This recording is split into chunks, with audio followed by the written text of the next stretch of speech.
Welcome to Pleasure Uprising. I'm Dr. Laura Juergens, intimacy coach, somatic practitioner, and your guide to getting out of your head and into your body, your desire, and your real capacity for connection. This show is for people who are done performing and ready to actually feel it. Let's go. Hey everyone, welcome to today's episode. We are talking about why you can't think your way to desire. So, if you are someone who wants to have more desire in your life, you have probably done this. You're lying in bed, or you're in the shower, or you're on a walk, and you're thinking really hard about how to want sex more. Maybe you're trying to talk yourself into it, reminding yourself that it used to feel good, telling yourself your partner is attractive and you love them and there's no good reason, quote unquote, that you don't want this. Maybe you've read the books, you've done the therapy, you listened to the podcasts, including this one, and you understand so much more than you used to, and your body still hasn't gotten the memo. And if that's you, this episode is going to explain why, and it's not the explanation you've probably heard before. We're going to cover 3 things today. The difference between desire and arousal, because that's actually really important. They're not the same thing, and it matters a lot to what we're going to talk about today. What the nervous system has to do with any of it, and where the mind does actually help, because it's not nowhere, but most people are using their minds in the wrong way to help. So there's also going to be a little research explanation, and I'm going to give you the clearest picture I can of what's actually happening and what actually helps. Okay, so number 1, desire and arousal are not the same thing. Most of us I won't say we know this. We may or may not know this because these 2 words get used interchangeably all the time in articles, by doctors, by partners, by people on this podcast, including every now and then me, because we kind of conflate them, but they're actually describing very different things. Arousal is a body event completely. It's the physical activation, the increased blood flow, genital engorgement, lubrication, heightened sensitivity to touch. Doesn't matter what gender you are, you have all of those things. And it can happen without you consciously wanting it to, and it can be absent even when you think you do want sex. So it is not always in sync with desire. And in fact, a lot of times it's not. Now, desire is the wanting, the pull, that sense of, I actually want this right now. And a lot of people, we talk about dopamine as the desire molecule, but desire is a pretty complicated thing. We're going to get into some of the research on that today. And it's important to note, so the model that most of us grew up with, that's still in most medical textbooks, is wrong. It says desire comes first, that we feel the urge and then our body follows, that arousal follows desire. That's the sequence that we've been sold as normal, but it is not supported by the research. Especially for women and anyone with a history of complicated relationships with their own sexuality. But literally all women, a lot of men, desire does not come first. So some of the research, I'm just going to sprinkle it in for you today in hopefully really accessible ways, because that's what I like to do.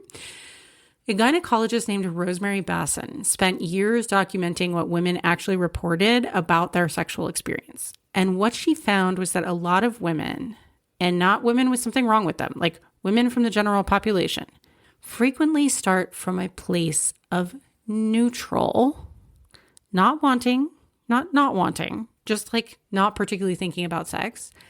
And then in the right context, with the right stimulation for them, and that doesn't just necessarily mean physical stimulation, something starts to happen in the body.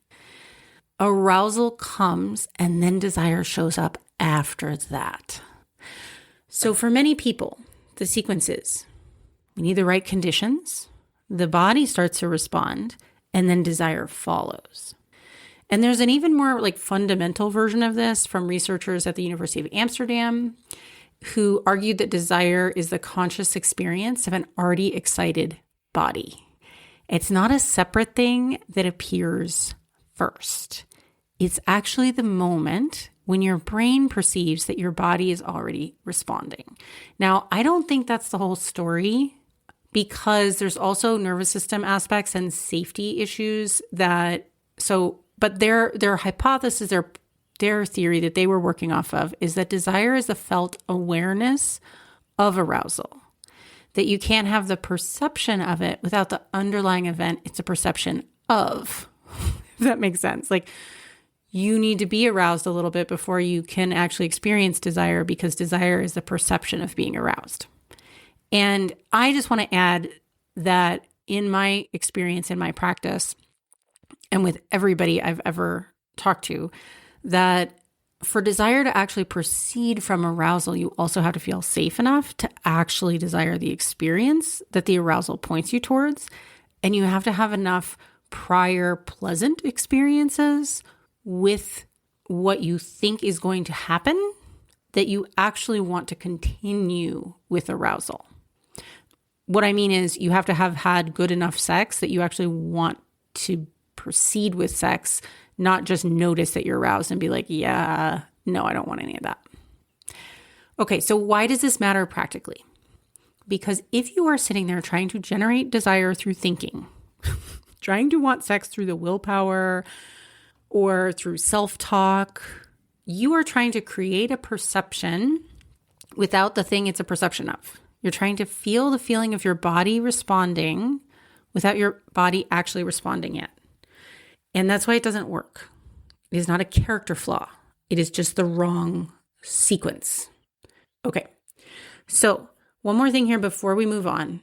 The wanting and the responding can also get really separated. So genital arousal can be just sort of triggered by sexual stimulus automatically without conscious awareness. Like your body can be responding while your mind is somewhere else entirely.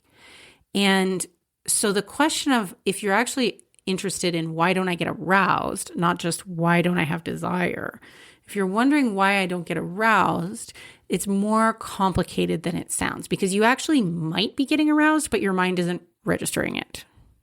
And we actually know from studies that actually happens quite a lot, especially in women whose genitals are not as obvious to them and not as sort of forward. And also often we can get kind of our mind-body disconnection can happen from our genitalia in women, especially because we are shamed around having a sexual response and also taught that it's dangerous.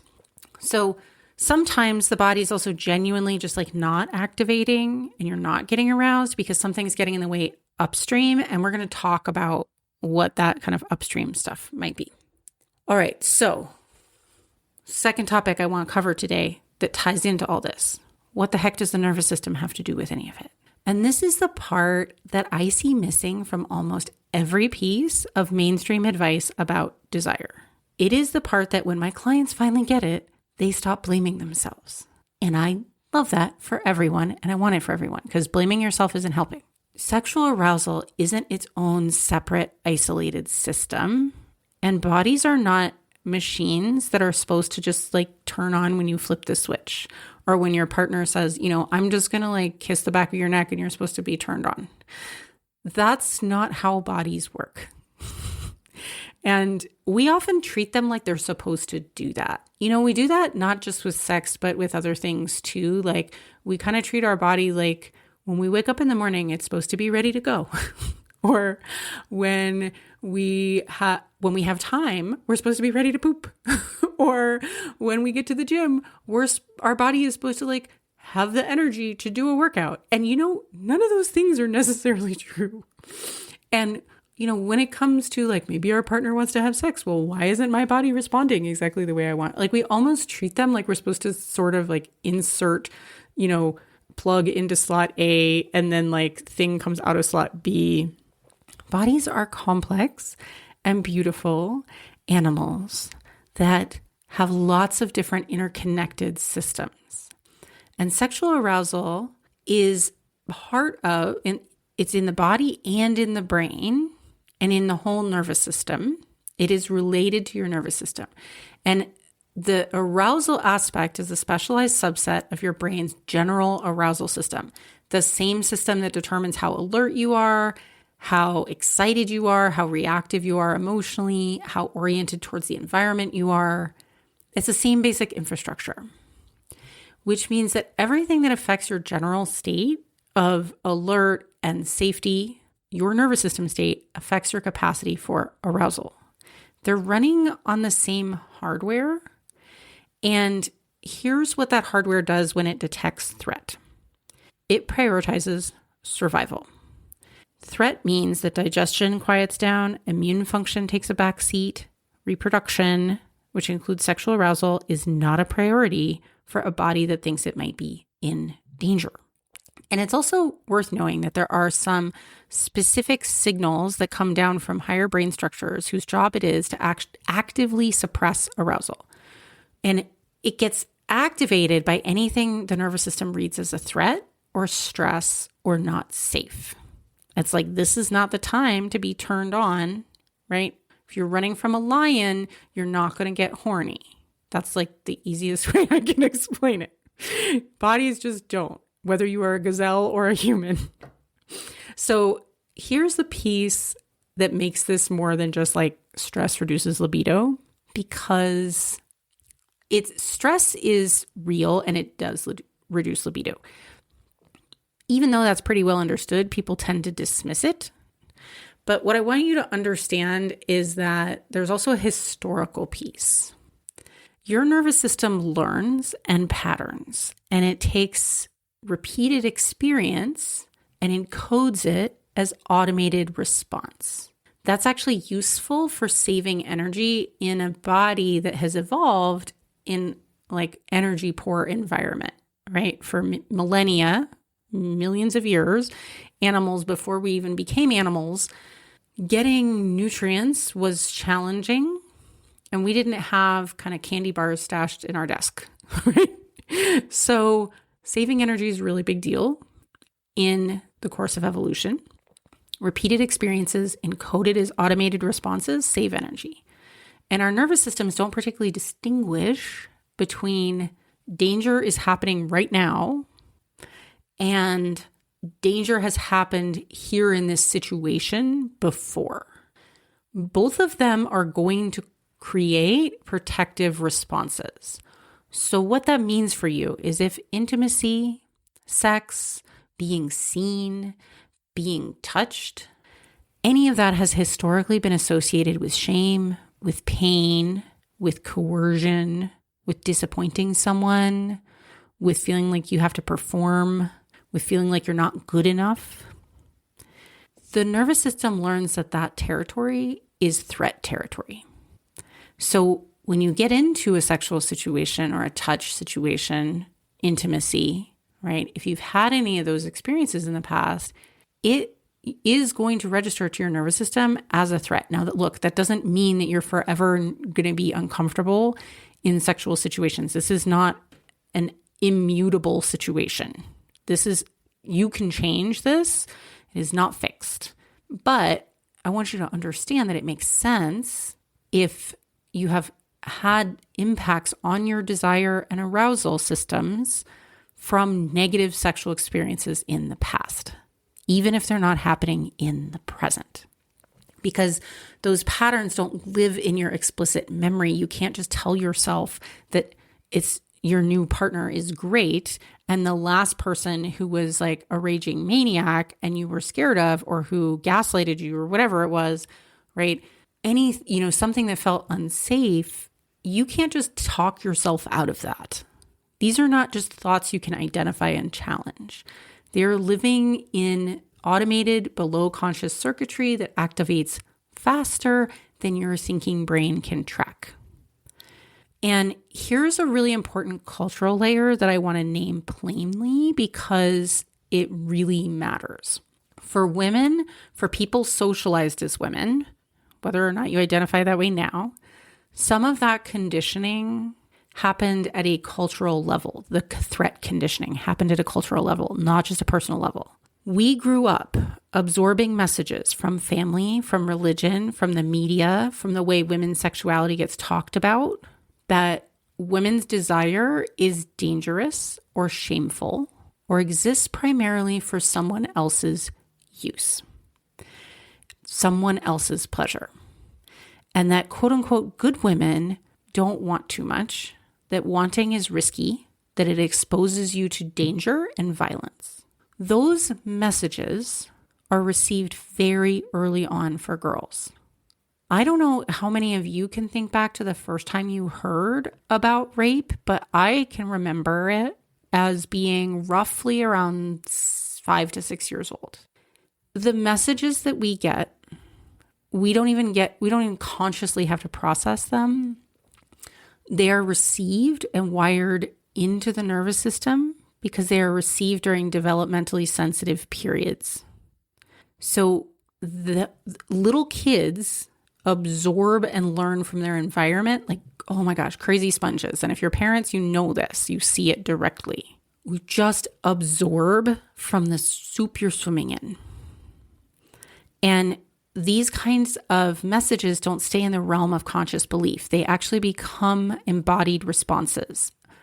So that sense of like flatness in the face of somebody's sexual desire for you, or vague dread, or the blankness when someone asks what you might want or how you get turned on, that is not personal failing or weakness. That is actually a nervous system that did exactly what it's supposed to do in a bad situation. So that's a normal piece that almost all people socialized as women have. And it's really important to understand this sort of nervous system, feminist lens culture, shame culture, and rape culture connection here. Because your nervous system is reacting to patriarchy. And it's important that you understand that so you don't blame yourself. But also, there's only one person who can take responsibility for getting rid of it. And I'm sorry to say it's not anybody else but you. Because even though it's not your fault that happened, you're the only one who can clean it out. And you can clean it out. So that's the good news. You shouldn't have to. But if you don't want to keep it moving forward, then, somebody's got to do it. It's kind of like, you're not to blame when your dog shits in the neighbor's yard, but it is your responsibility to pick it up, right? So yeah, we got to kind of clean the shit out of our own nervous system. There's also an orgasm piece, which is worth naming here too. So this is some more fun research. So brain imaging research from someone named Gert Hosledge. I don't think I'm saying her last name right. Holstedge. It's like, I don't know how to say it. Shows that in women, reaching orgasm actually requires a significant quieting of specific brain regions. And those are the areas that are responsible for self-monitoring, moral judgment, and vigilance. And the hypothesis is, right, that because of the society we live in, our brains, parts of our brain responsible for self-monitoring, moral judgment, and vigilance are hyperactivated during sexuality, and they actually need to go offline enough for us to have our fear and danger detection centers go quiet enough in order to actually release into orgasm. And the thing about thinking is that it's like, if you're thinking really hard about trying to want to have more desire, trying to move your libido needle by thinking about it, by telling yourself you quote unquote should, it's the exact activity in the region that you need to quiet in order to relax into full pleasure. Okay, so it was a little bit of science, a little bit of cultural critique. Number 3 today in our 3 out of 3 list of what I'm going to cover is how to understand what you can do with your mind and where the mind actually helps, because I'm not saying that it has nothing to do with arousal. That is absolutely not true. And nothing to do with desire. That is not true either. I am trained in body stuff, but I'm also trained in mindset stuff. And I love both of them together. but they just do different things, and you have to know where thinking helps and where it doesn't. So I really believe in mindset work, in traditional kind of thought work coaching for very specific stuff. But the picture is just more nuanced than sort of mindset only coaches or CBT type therapists will be able to address, because so much of desire and arousal is somatic. We can't pretend it's not. But there is a real space for cognitive work. Identifying and challenging shame narratives. Building a more accurate understanding of your own patterns. Reducing self-judgment. Those places are real and important and awesome. So over time, if you do cognitive work in those places, and if you work with somebody who can teach you how to do that for yourself, like me or somebody else who does that type of work, there's a lot of us out there, it can reduce the frequency with which that threat response fires. So I don't want to dismiss that at all. A lot of my clients have done it, and it's part of the foundation. It's really important. But here's where all that stuff kind of hits a wall. Understanding about something doesn't actually update your nervous system's automated patterns. And many of us, so you've probably experienced this when it's that situation where you like know something intellectually, but you feel completely opposite. Like, oh, I know that my body size is acceptable, should, quote unquote, should be acceptable intellectually, but I actually feel gross. I feel self-judgy, right? Or, I mean, I think that's a really good example for a lot of people, but it can be all kinds of things. Like, I know this thing is true in my head, but it doesn't translate into my body. So you can know completely and accurately that you're allowed to want sex, that your desire is healthy and normal and nothing to be ashamed of, and your body can still not respond.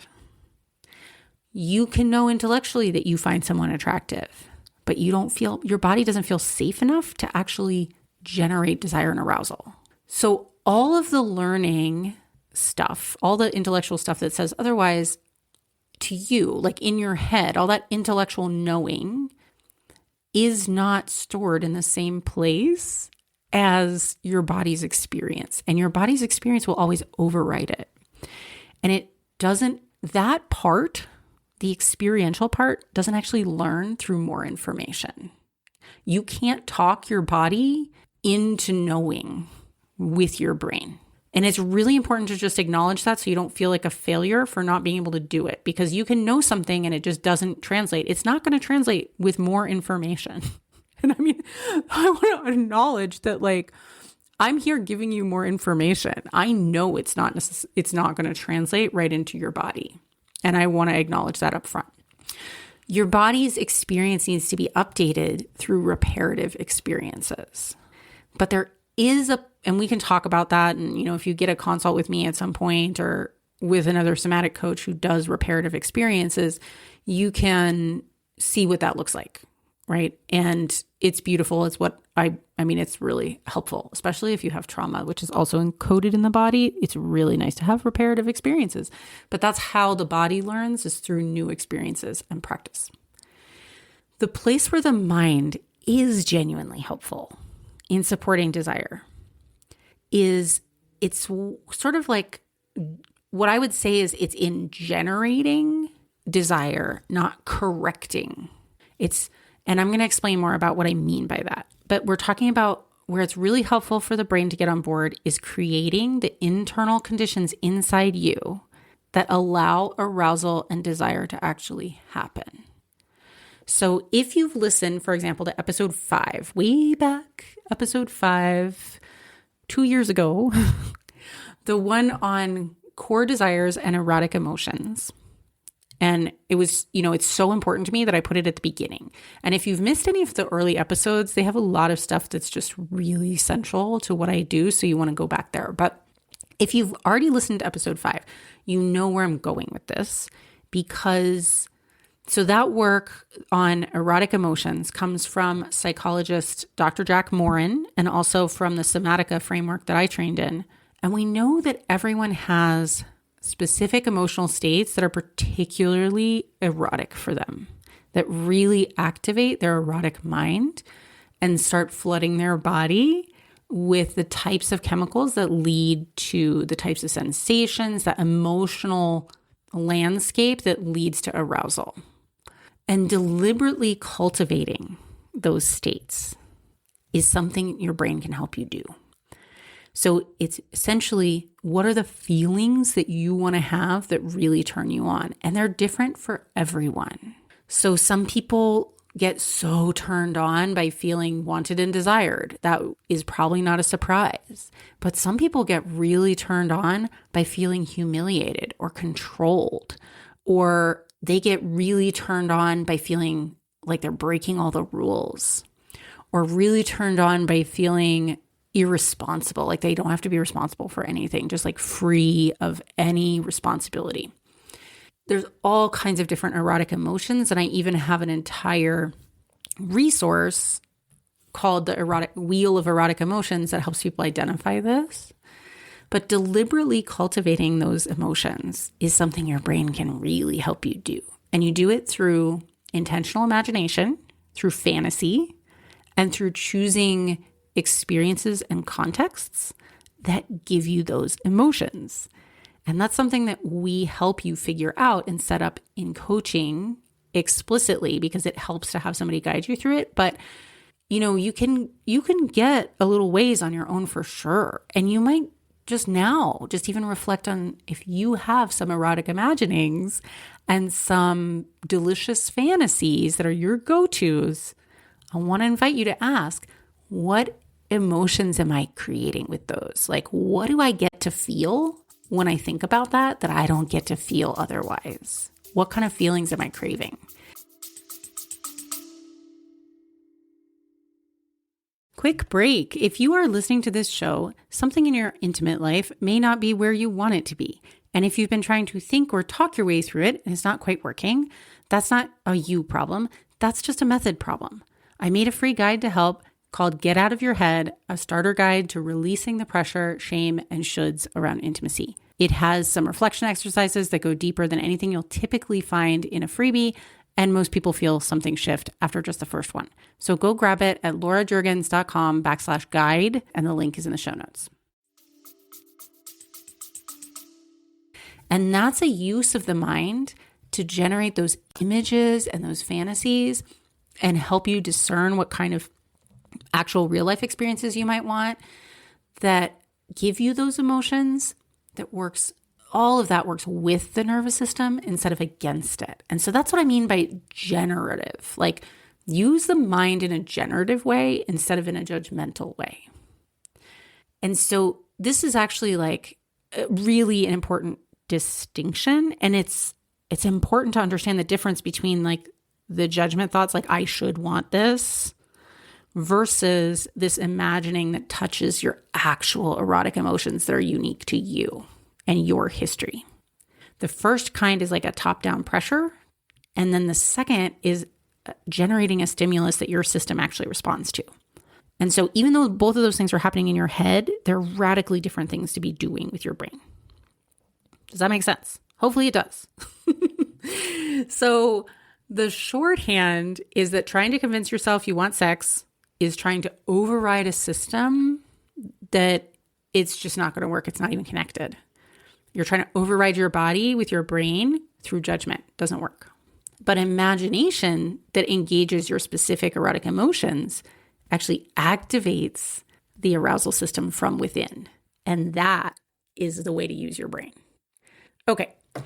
So I just want to end with something that I think is really important to say out loud, even though it's funny for me to say on this podcast, which is literally a vehicle for information, because that's what I can do without you individually in front of me, working with you as an individual in your specific history. What I can do with everybody in this sort of open format is to just give you some information. But a lot of people who struggle with desire and arousal have a lot of information. And I want to acknowledge that you probably do too. A lot of people who struggle with desire have read the books, some of which are even good books. They've done therapy, some of which has been genuinely helpful. They understand quite a lot about themselves, but they're still stuck when it comes to the body. And it's not because you haven't found the right information yet. It's because understanding doesn't update nervous system patterns like we talked about. Because the body learns through experience, and specifically through repeated relational experiences where you actually feel safe enough to feel, where desire and embodiment can come together and get practiced.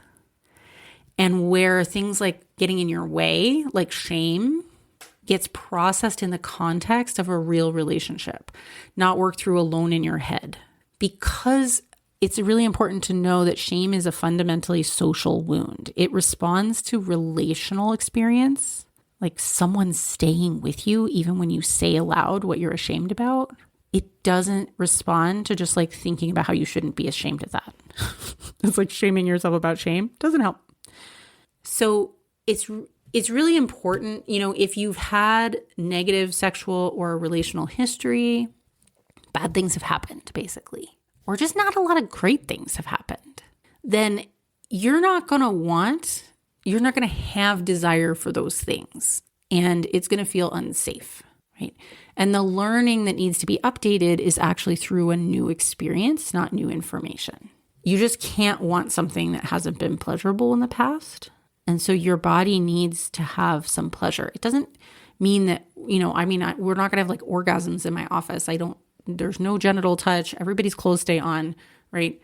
And when we're on Zoom, your clothes stay on. Even if your partner's there, clothes on, no genital touch, right? There's boundaries. That doesn't mean you can't have pleasure, and it doesn't mean you can't have reparative experience.